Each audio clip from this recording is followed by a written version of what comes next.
Brooks & Davis Real Estate Firm, LLC, offers more value than any other good full-service real estate brokerage firm when it comes to the sale of your home. We offer at least 27 things that contribute to your home selling in the least amount of time at the highest price. To receive our free home selling pamphlet, email us at info@brooksanddavis.com or call 713-665-8329. We also assist people who want to purchase homes or who are interested in getting their real estate license. Visit us at www.brooksanddavis.com. Are you an inspiring entrepreneur? Or maybe you're an entrepreneur looking to take your business to the next level. My name is LarryWBrooks, and I am the author of Empowering Quotes for the Entrepreneur in You and The Entrepreneur Code. In these two books, I guarantee you there's success secrets that will take your business to the next level. I personally invite you to visit LarryWBrooks.com. Go under the books link and purchase your signed personal copy from myself. You have a great day and have an awesome 2020.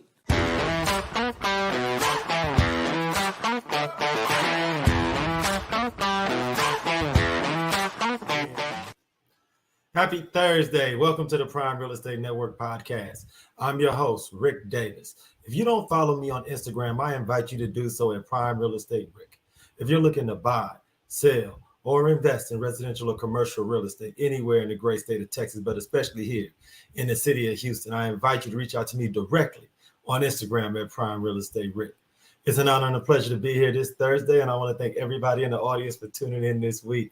And we have a really exciting show scheduled for you all today, and we really hope that you would enjoy it. But first, let me introduce my co-host. He is not only a highly successful real estate broker, he's a multi-time author, serial entrepreneur, the proud proprietor of the Pure Hustle clothing brand. I want to thank him for sitting in with us this week, and I'd like to introduce the Texas Real Estate King, Mr. Larry W. Brooks. How you doing? No complaints at all. Just, enjoying another Thursday here in the city. We getting prepared for our quote unquote freeze that's about to take place. Hey, man, it's holiday season. Mm-hmm. Sometimes here in Houston, we don't expect to get a true winter time. Mm-hmm. So if it's going to get cold for a weekend, let this be the weekend to get cold as long as all the lights stay on. Hey, that's all facts, man. I don't think there'll be any problems at all. It looks like it's just going to be cold weather and not rainy weather, which, those two never go well together. But cold weather, we're okay with that. Hey, man, you say freeze in the city of Houston now, man, it get a totally new reaction. The weatherman might have to figure out a new word. He might have to come up with a new phrase, because when that boy go to talking about freezes, you people start calling up family out of town, making plans to move around if they need to, brother. Hey, listen, man, it's always a little bit of trauma behind it, man. It was a little trauma. That's it. Hey, man, how your week been, man? What's been going on at Brooks and Davis? What's been going on with the Texas Real Estate King? Not much, man. It's been good, man. I had a real low-key week, mainly just handling business the way that we typically do. I want to give a shout out to our men out there. Make sure, I'm in that range where I'm 46 now. And so, at 45, you're supposed to start, getting those tests that we as men hear about in fear. But I'd like to just say to all my male counterparts out there, brother, go ahead, get it done so you can give yourself a longevity, an opportunity to have longevity. So this week I ended up going and getting my test done, real smooth process. What I like to say is it's nothing like they talk to us about on TV, all of the insecurities that they build within us on TV is nothing like that. So if you're at that age range where you need to talk to make sure that that you're going to live longevity and you have no surprises, by 45, go ahead and do the test, man. It is nothing like, the trauma that TV gives us. TV gives us trauma about stuff that is it shouldn't even be. So I got mine done. Things went well, and it's nothing like it was. Nothing like they tease and tell us it's going to be. Oh, no, man, that's an important message, man. I appreciate you for sharing, because a lot of times, especially when it comes to health and wellness, people aren't that apt to be transparent and open. Yeah. So that's a message that I hope all the men above 40 that are members of our audience can heed to and take advantage of that type of information, man, because, a lot of times, Larry, we get caught up thinking it's somebody else's problem and it can never happen to us. Yeah. So I hope that people could use you as an inspiration, as a motivator to go out there. You got to schedule that annual anyway. No doubt. Hey, it's preventive care. You know what I'm saying? At the end of the day, it's better to, I was a defensive guy my entire life, right? So, this is the defense, bro. Tie into it, baby. Preventive care. You know what I'm saying? It's better to know what's going on, to take all the precautions in the beginning than to allow somebody just to bum your team and then you trying to figure out how to come back, that's interesting, man. I appreciate you so much because that advice is very, I hope everybody heeds that advice because it's really good advice. Yeah. Man, the members of our audience, every week we try to give you an opportunity to shed some light on the experiences, how you went about meeting the guests that we have here on the podcast every week. Mm-hmm. So could you share with our audience a little bit about the background that you shared with this week's guest, how you all were introduced and how you guys have gone about networking and working together if possible? Yeah, man, it's crazy because this week's guest, and I take it back, it's not crazy, it's an honor, right? This week's guest is actually a childhood friend. I've been knowing her since middle school.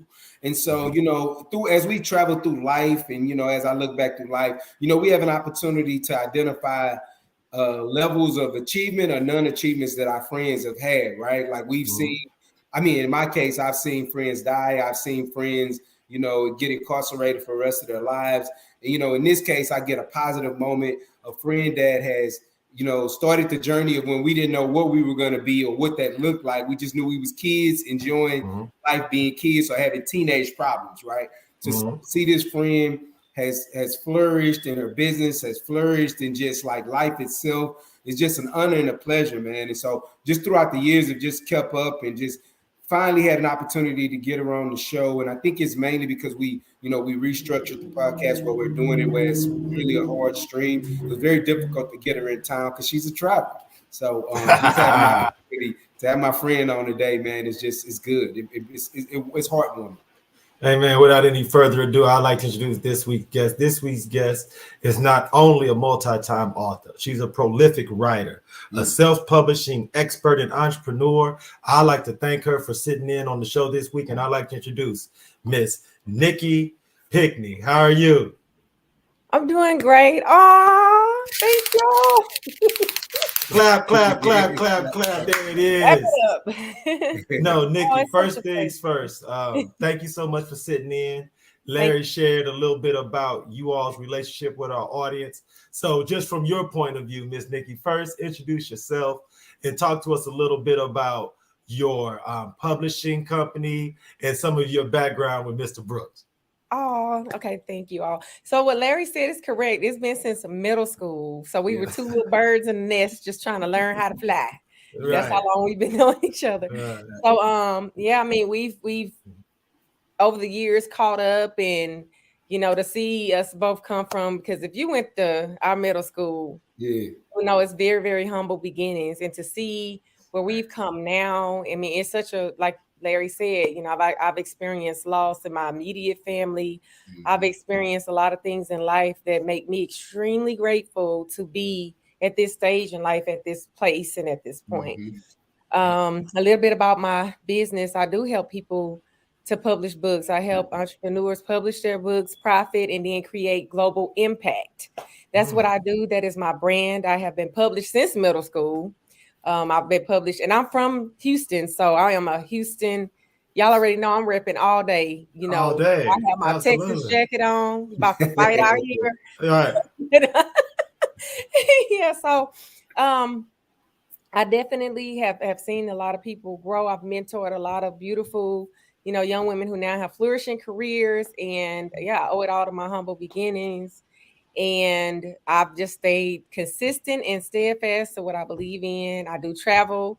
Now I live in Atlanta, work in the film industry, and it has been phenomenal and fantastic. At least it has been great.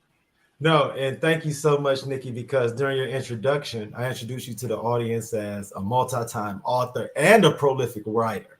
So, right. So for those in our audience who may not be authors and prolific writers, could you just share with our audience a little bit about some of the things you've created, some of the books you've written, and some of the other types of creative writing you've done? Oh, absolutely. So I started off at elementary school actually writing. I got a keyboard and would write little songs and stuff. Of course, love was my motivation. Just such a lover.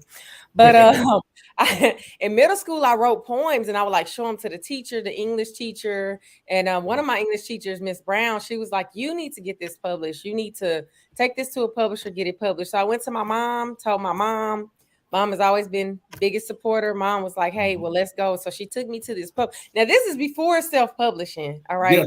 Self-publishing is now mainstream, but it was unheard of. The short run publishing was something they didn't do. And short run is what you do with Amazon now, where you can go and you can buy 1 book, 2 books, 100 books. Back then, you had to order lots of books, or you was paying like double, triple the price. So shout out to Amazon and other companies who made short run a dream, you know, to help people accomplish their dreams. But anyway, I remember the owner of the publishing company, he just didn't want to do it. You know, we didn't come from money. We didn't have a lot of it. So my mom was like talking to him, and his wife, actually, she pulled him to the side.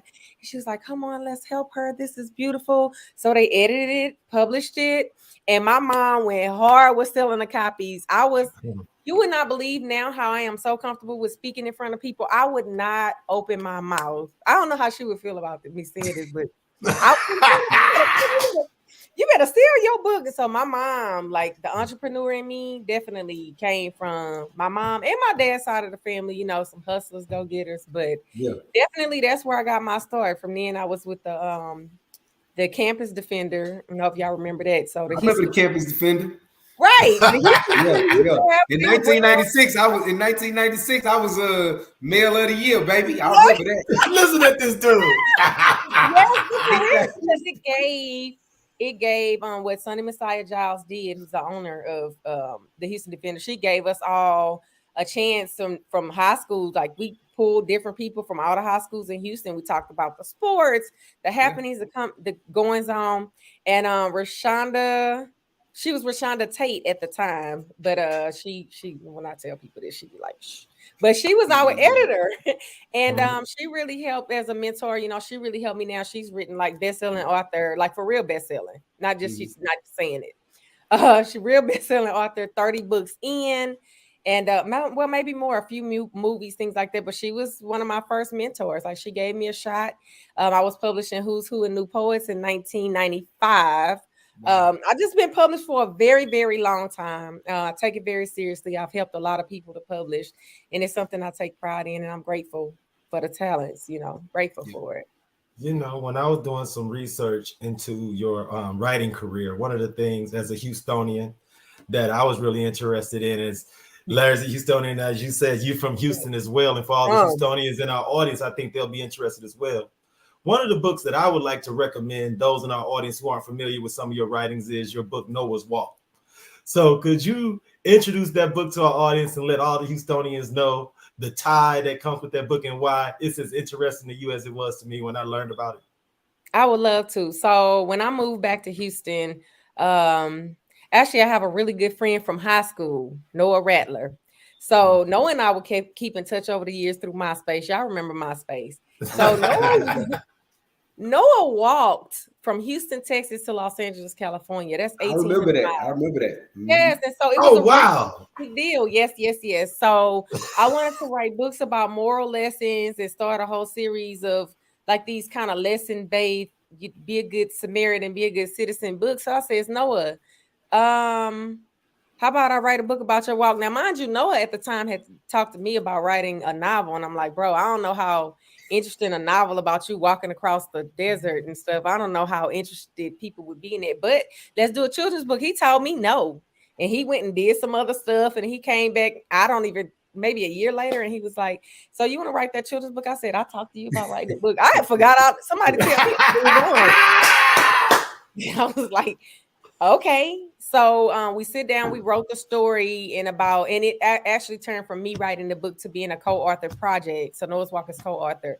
And I'm talking about from there, I have experienced the most success because not only is it true stories, Noah is one of those rare individuals who his story is just like very intriguing to people, which is why you love it. So the children's book is suitable for all ages because we're not just talking about children. Like people have brought us in to we had a group of counselors bring us into a school district to talk to the students and raise awareness about homelessness.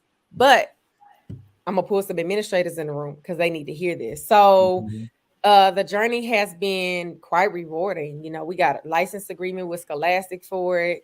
I mean, without having an agent, the things that I've been able to do in my writing career have been phenomenal. And you know, I've attracted these things to me, and I'm grateful. And I'm grateful for knowing him, allowing me to be a part and sharing his journey. And I have like a good 2 dozen more friends just like him with stories that you would not believe. Right. And so you're gonna see what project we're getting ready to work on now to talk about these stories. Wow. So. You know, the thing that's amazing about that, and I thank you so much for sharing some background, because as a creative, you travel around the country, you travel around the world, you meet so many other creative people. But the challenge for a lot of creatives is actually flipping that business switch and putting on that entrepreneurial face. It's hard for a creative sometimes to sell their book like your mom was urging you to do. How sometimes the challenge can be in incorporating and starting a company. So is there anyone that you could credit from a business perspective that helped to meld those two worlds together for you? Because you work so well as a businesswoman and entrepreneur, while at the same time keeping that creative space open and keeping that energy around yourself where you can still be a prolific writer and author. So how have you been able to bring those two worlds together? That is a great question, and one that I don't even remember ever being asked. But when you're a creative, sometimes you really just want to create, right? It's more of a right brain, left brain thing. And when you have to do it all, it kind of takes you out of your creative role or takes you out of the business role to sit there and do.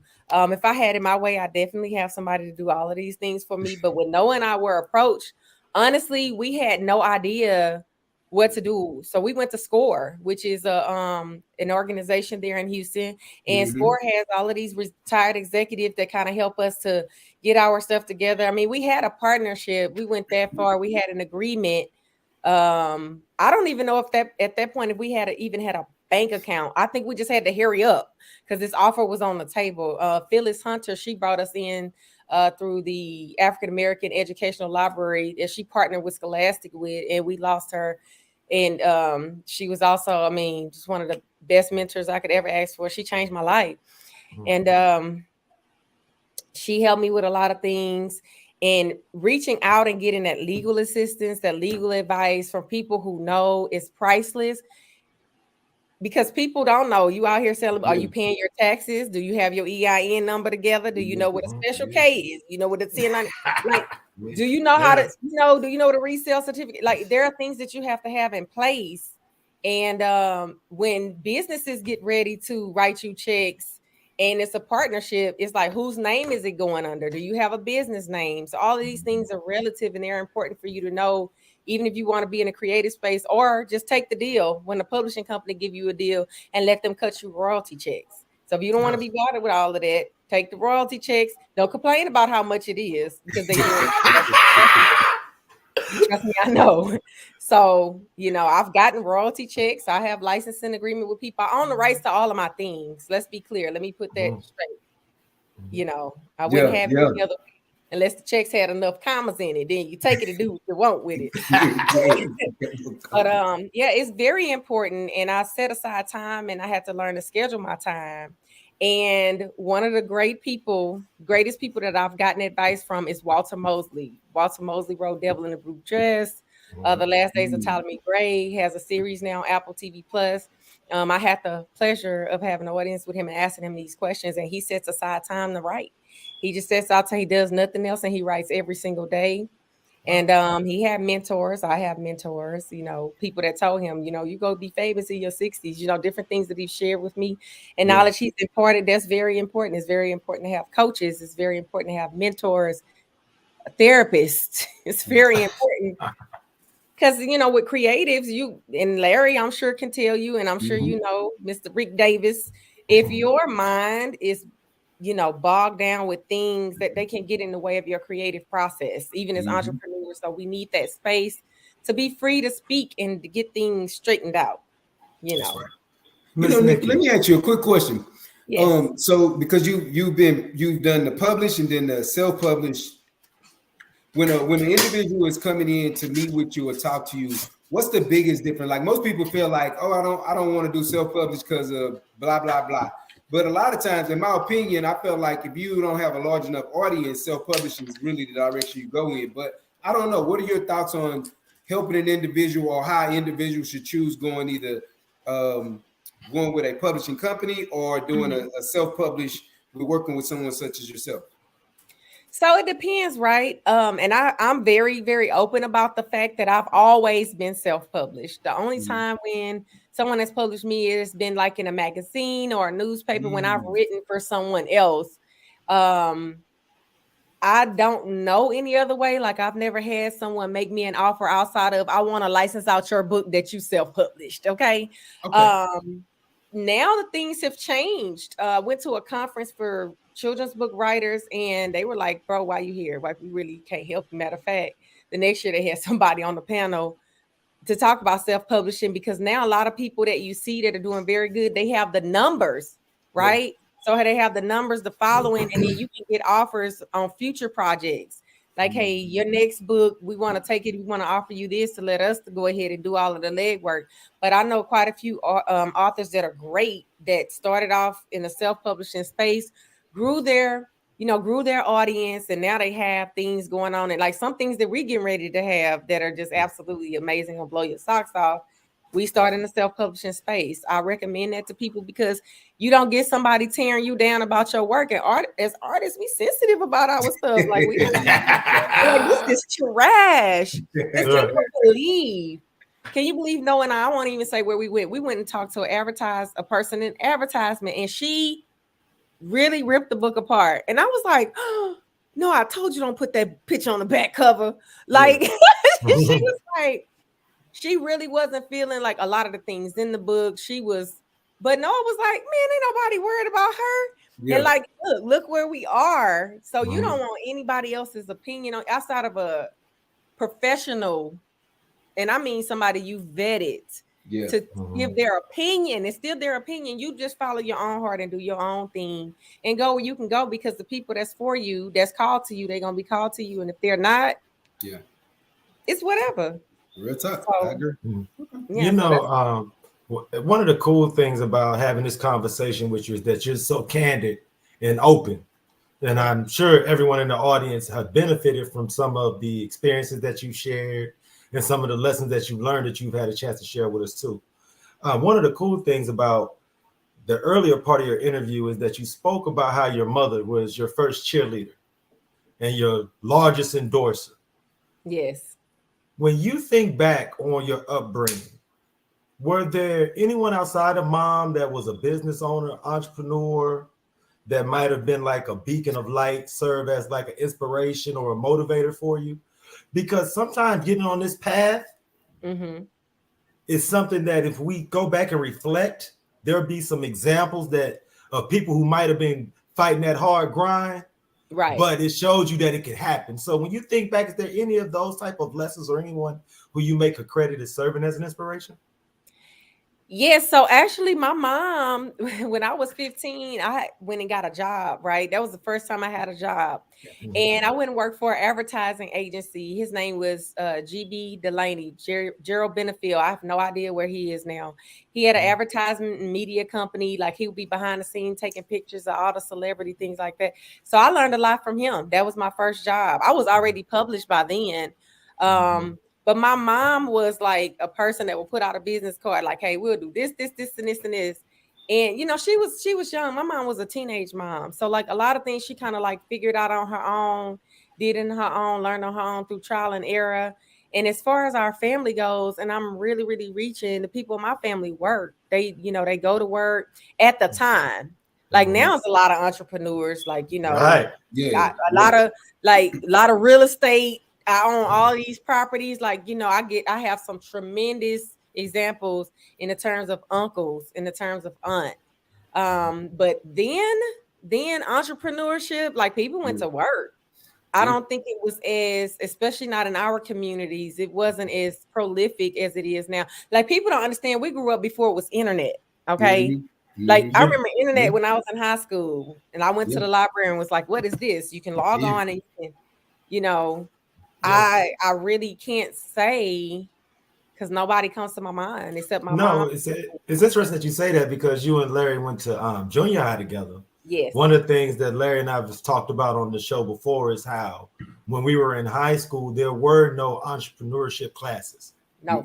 There were no entrepreneurs that came in on career day or career day or job fair day, that type of thing. To expose people to someone who dealt in companies and brands and who bought and sold companies, that type of thing. So would you agree with that statement? Is that something that you noticed being educated alongside Larry in Houston Independent School District? Yeah. Hey, man, that's a fact. I mean, it didn't. I really don't remember that term of entrepreneurship. Like, it really didn't become popular to me, or a term that I heard into maybe like 2000, 2001 is when it started to become more of a buzzword. Even the word mentor, you just didn't see or hear a lot of it. We use those terms now because now we can identify with what those people were at that time. But career day, you never had entrepreneurs. You had your fire, you had your firefighter, you had your police officer, you had a teacher, and maybe a librarian or somebody that stopped in. But you really didn't have hardcore entrepreneurs that were actually making financial separation, as I like to call it. They're building upon wealth and getting financially separated from where just the common folks was, as they would say. Oh, that's true. That's true. And my teacher, Elaine Brown, she was the one who was like, hey, you need to get published. Like, self-publishing, that wasn't a thing. Like, you hear it now. That was, somebody gave it that term, because then it was like not even a thing. You don't understand. It was not even thought of the way that it is now. They have all of these entrepreneurship class. Larry is right. I can't remember one. We would have people come talk to us, like Yolanda Adams, who graduated from our high school, and she would come back. Like, people had to make it really big. Clyde Dresser, like, people who graduated went on to do great things and get paid by someone else to come in and talk to us about that. So I'm thankful.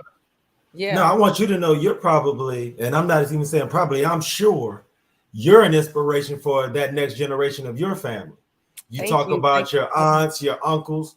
I'm sure even when you were young and you were being published, I'm sure the adults in your family saw that, and you'd be surprised how your success opened up so many other avenues mentally for some people. Things that they didn't even know exist are now out there. And I want to ask you, and this is one of our final questions for you. I want to thank you so much, Nikki, because you've been really generous with your time.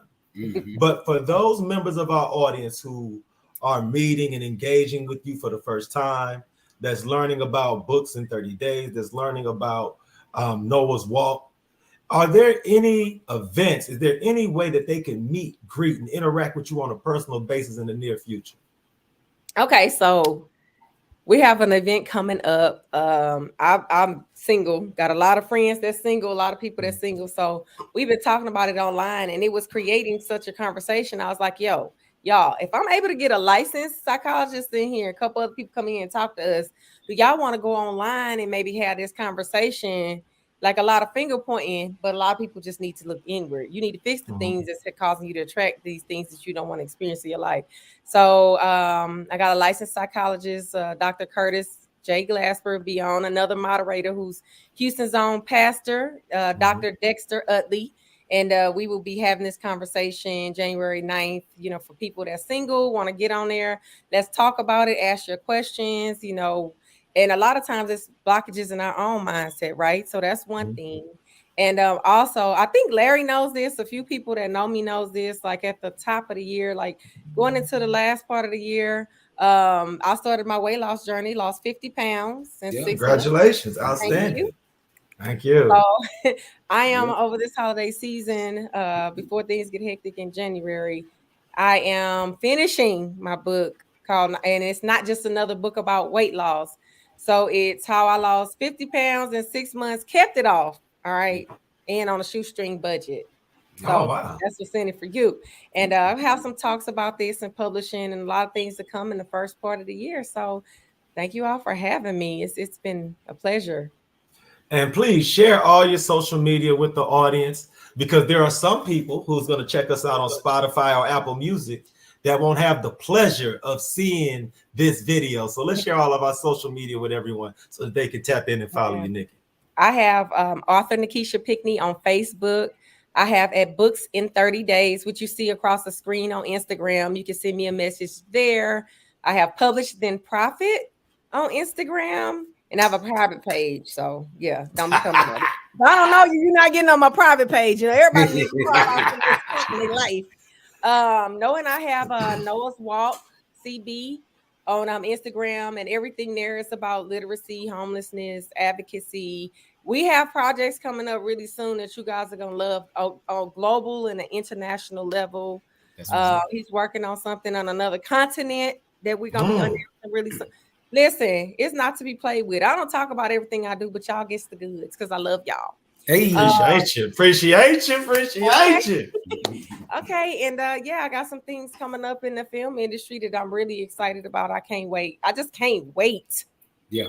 But y'all do it in private though. Y'all move in silence and then announce it. I got it. I'm watching though. You know what I'm saying? Just keep us abreast. That's it. No doubt about it, my friend. Thank you so much. Thank you so much, Nikki, man. Keep Larry and us, like Larry just said, keep us dialed in. Anything you need from us, man, we are more than happy to help, man. And we look forward to having you on the show again.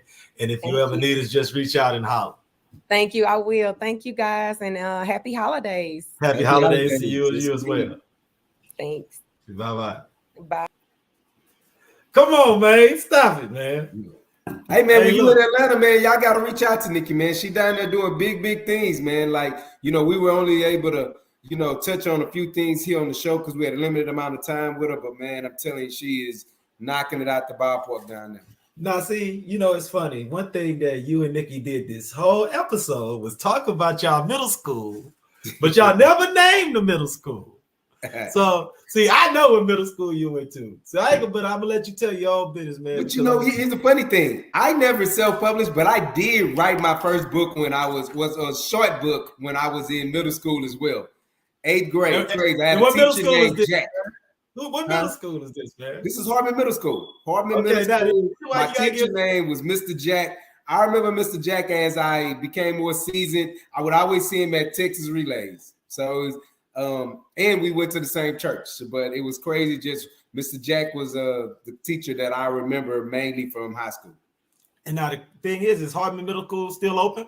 Hartman Middle School is still open. It's actually grown. I've seen them develop new areas of the building. It's grown. It's still in the city. It's still a part of HISD. And the reason why that's important, man, I want all the parents that have students going to Hartman, all the teachers over at Hartman, to understand that those kids you're looking at are the future. We had a couple Hartman Middle School alumni on the show today, man, and they proud and they represent, man, no doubt. Yo, bro, what's going on this weekend, man, in the world of the Texas Real Estate King? How you celebrating the holidays, man? What's going on with you, brother? You know, first and foremost, man, I'm being safe. I think that everyone should most definitely, if you go to my IG page, I've posted in my stories some things that you could do that if you're here in the Houston area to protect your pipes, make sure that you're not having any leakage or any busted pipes. So I think that everyone should most definitely take that serious, you know, so do all the steps that people have out there for you. But for the most part, man, I'll be in the city just kind of laying low and just being safe. And there it is, brother, man. Look, on behalf of myself, Ric Davis, and the Texas Real Estate King, Mr. LarryWBrooks, man, I want to thank everyone in the audience for checking us out this week. Support Miss Nikki Pickney. Support the Prime Real Estate Network. Big shout out to everybody who subscribes. Look, subscribe, like, share. Helps us in the algorithm, no doubt. Visit the Patreon page. Check out the Texas Real Estate King on IG. Check out Prime Real Estate Rick on IG. And check out the Prime Real Estate Network on Instagram as well. Thank you so much, everyone out there, man. Until next week and on Thursday, please be safe and be blessed. Be blessed.